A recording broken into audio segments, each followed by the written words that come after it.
मध्य पूर्व में जंग का ताप अब समंदर तक पहुंच गया है। ईरान ने दावा किया है कि उसने अमेरिकी युद्धपोत यूएसएस अब्राहम लिंकन पर मिसाइल और ड्रोन से हमला कर उसे नुकसान पहुंचाया है, जबकि अमेरिका ने इस दावे को पूरी तरह झूठा बताते हुए कहा कि जहाज पूरी तरह से सुरक्षित है और अभी सैन्य अभियान चला रहा है। नमस्कार, आगाज टाइम्स देख रहे हैं आप। मैं हूं आपके साथ पलक शर्मा।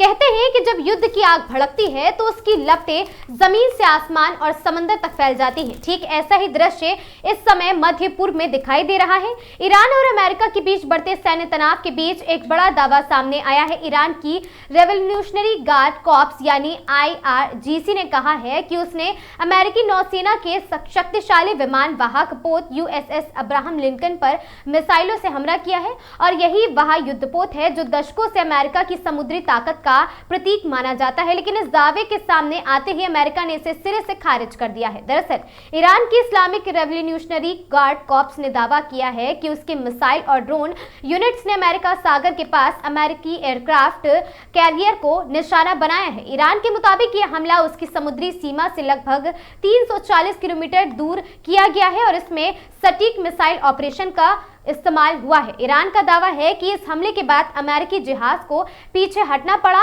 और उसके साथ चल रहे युद्धपोत भी तेजी से उस क्षेत्र से दूर चले गए। ईरान ने यहां तक कहा है कि उसके बैलिस्टिक मिसाइलों ने इस विशाल विमान वाहक पोत को गंभीर नुकसान पहुंचाया है और वह कुछ समय के लिए ऑपरेशन करने की स्थिति में नहीं रहा।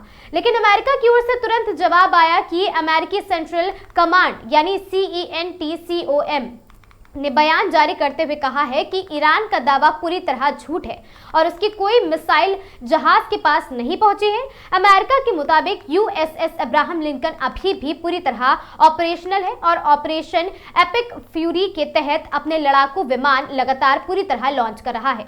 हालांकि अब तक इस हमले के सफल होने की कोई स्वतंत्र पुष्टि सामने नहीं आई है। अंतर्राष्ट्रीय मीडिया रिपोर्ट्स के अनुसार फिलहाल ये दावा और जवाबी दावा ही है। ईरान अपनी सैन्य ताकत दिखाने की कोशिश रहा है और अमेरिका इस प्रोपेगेंडा बता रहा है इसे। लेकिन इतना जरूर है कि इस घटना ने मध्य पूर्व के पहले से भड़के तनाव को और भी ज्यादा खतरनाक बना दिया है। विशेषज्ञों का कहना है अगर भविष्य में इस तरह के झड़पें बढ़ती हैं तो फारस की खाड़ी और साथ ही ओमान सागर जैसे रणनीतिक समुद्री रास्तों पर बड़ा टकराव हो सकता है। तो कुल मिलाकर तस्वीर अभी भी साफ नहीं है। ईरान कह रहा है उसने अमेरिकी युद्धपोत को निशाना बनाया है, जबकि अमेरिका इसे पूरी तरह फर्जी बता रहा।